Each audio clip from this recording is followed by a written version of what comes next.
ओम कृष्णाय नमः। जय शनि देव। ओम नमः शिवाय। प्रिय भक्तजनों, कहते हैं कि शनि देव में आस्था है तो हर एक मंजिल के लिए रास्ता है। प्रभु शनि देव न्याय और कर्म के देवता माने जाते हैं। इनका एक और नाम है कृष्ण। भगवान शनि देव के आराध्य श्री कृष्ण जी हैं और कृष्ण भगवान ने शनि देव से प्रसन्न होकर अपने नाम पर इनका नाम कृष्ण रखा और कहा, जो भक्त ओम कृष्णाय नमः मंत्र का जाप करेगा उन्हें शनि देव के साथ साथ भगवान श्री कृष्ण की भी कृपा प्राप्त होगी। श्री कृष्ण भगवान को पूजने वाले शनि देव के कृपा के पात्र बनेंगे। तो प्रिय भक्तों, आज मैं सुना रही हूँ शनि देव और ब्राह्मण की कथा, साथ ही हम एक और दुर्लभ चमत्कारी कथा का भी श्रवण करेंगे कि कैसे ओम कृष्णाय नमः मंत्र का जाप करने वाले भक्त का शनि देव ने कल्याण किया। जो भी भक्तगण आज के दिन इस दुर्लभ रहस्यमयी कथा का श्रवण करते हैं उन्हें मन चाहे फल की प्राप्ति होती है। उन्हें शनि देव की दशा 7.5 ढैया नहीं सताती। तो प्रिय भक्तगणों, भगवान शनि देव की कृपा प्राप्त करने के लिए आप सभी भक्तगण प्राचीन पौराणिक कथा को बड़े श्रद्धा और प्रसन्न चित्त मन से श्रवण करें। किसी गांव में एक बहुत ही विद्वान ब्राह्मण रहा करता था। एक दिन रात्रि में उसने सपने में देखा कि एक नीला वस्त्र पहने हुए बहुत ही दिव्य पुरुष उसे कह रहा है कि हे ब्राह्मण देवता, मैं तुझे लगूंगा। अब देखिए, यह सपना उस ब्राह्मण को रोज दिखाई देता। इससे वह परेशान हो गया और दुबला पतला होने लगा। उसका स्वास्थ्य बहुत ही गिरने लगा। एक दिन उसकी पत्नी ने कहा, देखिए जी, मैं आपको कितना अच्छे से खिलाती पिलाती हूँ, मेवा मिश्री खिलाती हूँ, दूध मलाई खिलाती हूँ, अच्छा भोजन आहार पकाकर खिलाती हूँ, फिर भी आप इतने दुबले पतले क्यों होते जा रहे हैं? इसका क्या कारण है? प्रिय भक्तों, उस ब्राह्मण ने अपनी पत्नी से अपना सारा हाल बताया कि मेरे सपने में एक नीले कपड़े पहने हुए बहुत ही दिव्य पुरुष आते हैं। वे मुझे कहते हैं कि हे ब्राह्मण, मैं तुम्हें लगूंगा।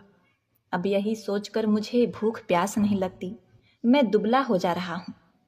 तब ब्राह्मणी ने कहा, हे पतिदेव, मुझे लगता है कि आपको शनि भगवान दर्शन देते हैं। आपके ऊपर शनि की दशा शुरू होने वाली है, इसीलिए आपको वे सचेत करते हैं। अवश्य ही वे शनि महाराज हैं।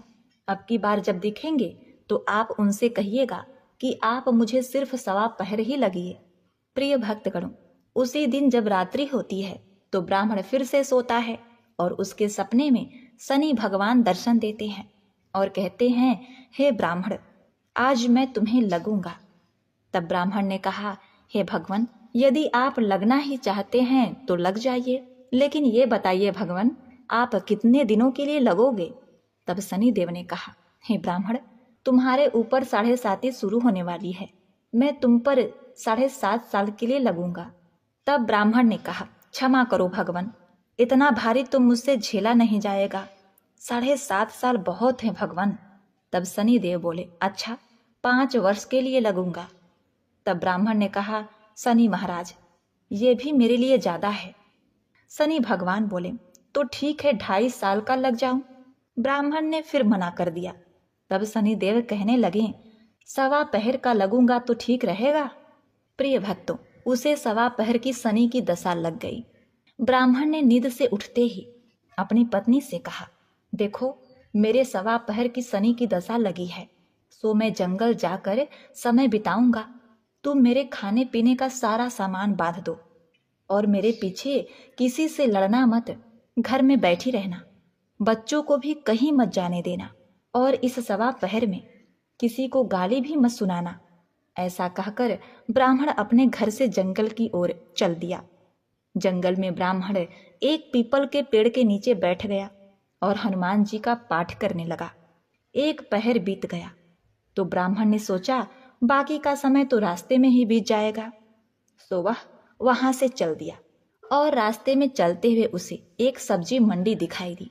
उसने सब्जी मंडी में से एक बड़ा सा कद्दू खरीद लिया। कद्दू खरीद के अपने चादर में लपेट करके वहां से चल देता है। तभी रास्ते में शनि महाराज एक साधु का भेष बदलकर उसके पास आते हैं और कहते हैं, तुम्हारे चादर में क्या है? ब्राह्मण ने कहा, हे साधु महाराज, मेरे इस चादर में तो कद्दू है। साधु ने कहा, अच्छा कद्दू है तो दिखाओ। जब ब्राह्मण ने अपना चादर दिखाया तो आश्चर्य, उसमें तो उस राज्य के राजा के बेटे का कटा हुआ सर था। यह देखते ही साधु महाराज, जो कि शनिदेव थे, उस ब्राह्मण को लेकर राज दरबार में पहुंच गए और राजा से कहने लगे, महाराज ये देखिए, ये दुष्ट दुराचारी आपके पुत्र का हत्या करके उसके सर को काट के अपने चादर में लेकर घूम रहा था, इसे आप दंड दीजिए। प्रिय भक्तों, राजा ने जब सुना कि उस ब्राह्मण ने उसके पुत्र को मार दिया है, राजकुमार की हत्या कर दी है, तब राजा बहुत ही क्रोधित हुआ। उसने कहा, मुझे मत दिखाओ, मुझे यह सब कुछ देखा नहीं जाएगा। हे सैनिकों, तुम इसे तुरंत ले जाओ और इसे सूली पर चढ़ा दो। प्रिय भक्तों, जब नगर में यह समाचार मिली कि राजा के पुत्र का सर कट चुका है, एक ब्राह्मण ने उसकी हत्या कर दी है, तो नगर में हाहाकार मच गया और उस ब्राह्मण को सैनिक सूली पर चढ़ाने के लिए ले गए। जब फांसी पर चढ़ाने ही वाले थे, तब जैसा कि नियम होता है, मरने वाले से उसके अंतिम इच्छा को पूछा जाता है, तो सैनिकों ने भी ब्राह्मण के अंतिम इच्छा को पूछा। सैनिकों ने कहा, हे ब्राह्मण, बताओ तुम्हारी अंतिम इच्छा क्या है? प्रिय भक्तगणों, ब्राह्मण ने सोचा कि यदि किसी प्रकार कुछ समय तक के लिए फांसी रुक जाए तो शनि की दशा का 1.25 पहर पूरा हो जाएगा। यह सोचकर उसने कहा, भाई, मैं बचपन से नित्य बालाजी की कथा कहता सुनता आया हूँ, आज मरने से पहले अंतिम बार कथा कह लेने दो। अब क्या था, फांसी देने वाले सैनिकों ने उसकी आखिरी इच्छा पूर्ण होने तक फांसी रोक दी। कहानी कहते कहते 1.25 पहर पूरा हो गया, शनि की दशा खत्म हो गई। अब इधर देखिए, राजा का जो पुत्र था राजकुमार, वह जंगल से शिकार खेलकर वापस राजमहल में आ गया। राजमहल में राजकुमार को देखते ही राजा बड़ा ही प्रसन्न हुआ, लेकिन मन ही मन उसे डर भी लगा। यदि उस निर्दोष ब्राह्मण को फांसी चढ़ा दिया गया होगा तो ब्राह्मण हत्या का दोष लग जाएगा। अब क्या था, राजा ने 2 घुड़सवार को जल्दी से फांसी घर की तरफ दौड़ाया और ब्राह्मण को आदर सहित दरबार में आने का हुक्म दिया। ब्राह्मण राज दरबार में उपस्थित हुआ तो राजा ने क्षमा याचना मांगते हुए कहा कि आपके बगल में जो चादर है उसे खोलकर दिखाओ। राजा के आज्ञा के अनुसार ब्राह्मण ने चादर खोली तो उसमें कद्दू था। राजा ने ब्राह्मण को बहुत सा धन दिया और पूछा, हे ब्राह्मण देवता, मुझे यह समझ में नहीं आया, इस सब के पीछे क्या रहस्य है? ये सब क्यों हुआ? आखिर ये सब था क्या? तब ब्राह्मण ने कहा, हे महाराज, मुझे 1.25 पहर की शनि की दशा लगी थी, इसीलिए यह सब कुछ हुआ। राजा ने कहा, हे ब्राह्मण देव, शनि की दशा किस प्रकार टलती है? ब्राह्मण ने कहा, हे राजन, यदि राजा या सेठ को यह दशा लगती है तो काला हाथी या काला घोड़ा दान करना चाहिए। गरीब को शनि की दशा लगती है तो पीपल की पूजा करें और बोले, साचा शनिचर कहिए, जाके पांव सदा ही पड़िए। शनि की कहानी सुने, तिल तेल और काला उड़द आदि का दान दें। काले कुत्ते को तेल चुपड़ी रोटी खिलाएं तो शनि की दशा उतर जाएगी। अब देखिए, राजा ने उस ब्राह्मण को कद्दू वापस कर दिया। अब घर आकर ब्राह्मण ने कद्दू अपनी पत्नी को दिया। जब उसकी पत्नी ने सब्जी बनाने के लिए उस कद्दू को काटा तो उसके बीजों की जगह हीरे मोती निकलने लगे। ब्राह्मणी ने पूछा, हे पतिदेव, ये सब क्या है? इसमें से हीरे मोती कैसे निकल रहे हैं? इसे कहाँ से लाए हैं आप? तब ब्राह्मण ने कहा, हे प्रिय, जब शनि की दशा लगी थी तो ये कद्दू कुंवर का सर बन गया था, और जब दशा उतरी है तो शनि जी ने कैसे निहाल कर दिया, हमें माला माल कर दिया। हे शनि देवता, जैसे ब्राह्मण को शनि की दशा लगी वैसे किसी को शनि की दशा न लगे। जैसे ब्राह्मण को धन दौलत मिला वैसे सबको धन दौलत मिले।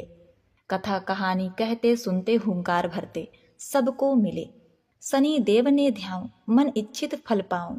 जय शनि देव, हे शनि देव, जय शनि देव। ओम नमः शिवाय। प्रिय भक्तगणों, अब आइए श्रवण करते हैं भगवान शनि देव की दूसरी कथा, यह कथा सुनने से भक्तों को मनवांछित फल की प्राप्ति होती है। नर्मदा नदी के किनारे एक गांव में बहुत ही बड़े साहूकार का परिवार निवास करता था। साहूकार की मृत्यु हो चुकी थी। घर में साहूकारनी तथा उसके 2 बेटे, एक बड़ी बहू थी। साहूकारनी का छोटा बेटा मानसिक रोग से ग्रस्त था। उसकी मानसिक स्थिति ठीक नहीं थी। साहूकारनी की बड़ी बहू तारा को विवाह के कई वर्ष बीत गए थे, पर अभी तक उसे संतान नहीं हुई थी। तारा को सदैव यही भय रहता था कि कहीं उसके पति संतान पाने के लिए दूसरा विवाह न कर लें। यदि उसके पति ने दूसरा विवाह कर लिया तो उसे सौतन का दुख सहना पड़ेगा। प्रिय भक्तजनों, इसी डर से तारा ने एक योजना बनाई और उसने अपने घर में काम करने वाली नौकरानी चंदा से अपने देवर चंदन का विवाह कराने के लिए अपनी सास साहूकारनी तथा अपने पति को मना लिया। चंदा स्वभाव से बड़ी ही दयालु तथा कृष्ण भक्त थी। वह बचपन से ही उसी साहूकारनी के घर काम करती थी। उसका अपना कोई नहीं था। अब चंदा का विवाह मानसिक रोगी चंदन से करा दिया गया। कुछ साल बाद चंदा ने एक सुंदर पुत्र को जन्म भी दिया, किंतु चंदा की जेठानी तारा ने चंदा का बच्चा छीन लिया और उसे घर से धक्के मारकर बाहर निकाल दिया। और तारा ने अपने पति को भी अपने पक्ष में कर लिया।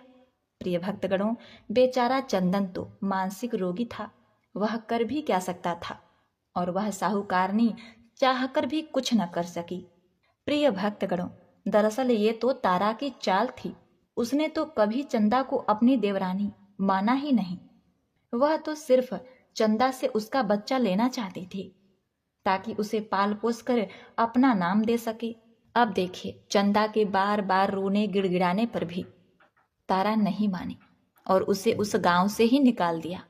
अब चंदा गांव गांव भटकने लगी। भटकते भटकते वह कृष्ण जी के एक पुराने मंदिर में पहुंच गई। वहीं पर उसने प्रभु से न्याय की गुहार लगाई। वह अपना सर भगवान की चौखट पर पटकने लगी तथा लगातार ओम कृष्णाय नमः मंत्र का जाप भी करती रही।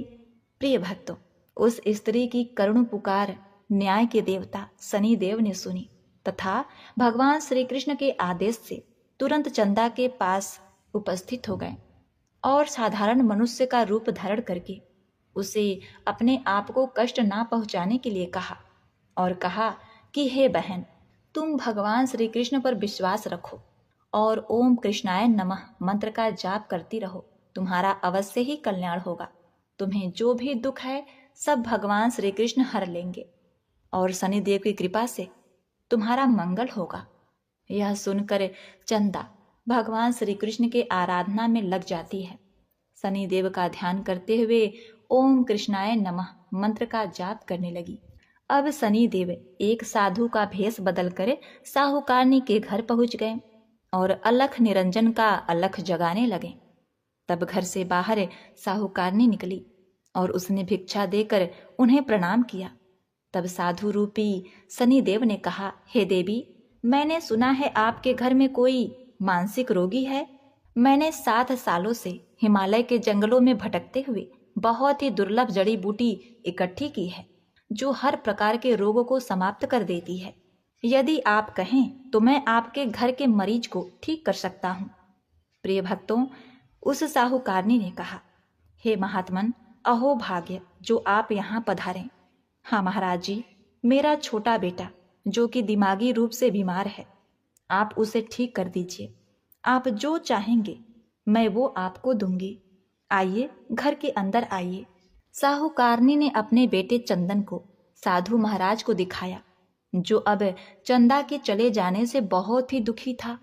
साधु महाराज ने अपने कमंडल से जल निकालकर उसे अभिमंत्रित करके चंदन को पीने के लिए दिया। उस जल को पीते ही चंदन बिल्कुल ठीक हो गया और साधु महाराज ने तारा को भी बहुत समझाया कि वह चंदा का बच्चा उसे वापस कर दे और अपनी गलती को स्वीकार कर ले, किंतु नहीं मानी। वह तो उल्टे ही साधु महाराज को ही डांटने लगी, यहाँ तक कि चंदन के ठीक होने से उससे ईर्ष्या करने लगी। इस बात से रुष्ट होकर भगवान शनिदेव की दशा तारा को लग गई और वह मानसिक रोगी हो गई। उसका एक हाथ लकवा से ग्रस्त हो गया। साधु महात्मा के बताए अनुसार चंदन अपनी पत्नी चंदा को घर ले आया और अपनी पत्नी, बच्चे और माँ के साथ हंसी खुशी जीवन व्यतीत करने लगा। प्रिय भक्तों, तारा को शनिदेव ने उसके कर्मों का फल दिया और चंदा के सिर्फ ओम कृष्णाय नमः मंत्र का जाप करने से उस पर कृपा बरसाई और उसका बच्चा, पति, परिवार वापस मिल गया। उसका पति स्वस्थ हो गया। जय शनिदेव, जय जय शनिदेव, ओम नमः शिवाय। प्रिय भक्तगणों, कथा को समाप्त करने से पहले बहुत ही महत्वपूर्ण जानकारी के विषय में। 7.5 क्या होती है, इससे लोग क्यों डरते हैं? यह सही है कि 7.5 के समय व्यक्ति को कठिनाइयों एवं परेशानियों का सामना करना होता है, किंतु इसमें घबराने वाली बात नहीं है। इसमें कठिनाई और मुश्किल हालात जरूर आते हैं, परंतु इस दौरान व्यक्ति को कामयाबी भी मिलती है। बहुत से व्यक्ति 7.5 के प्रभाव से सफलता की ऊंचाइयों पर पहुंच जाते हैं। 7.5 व्यक्ति को कर्मशील बनाता है और उसे कर्म की ओर ले जाता है। हठी, अभिमानी और कठोर व्यक्तित्व वाले व्यक्ति से यह काफी मेहनत करवाता है। 7.5 के 3 चरण होते हैं।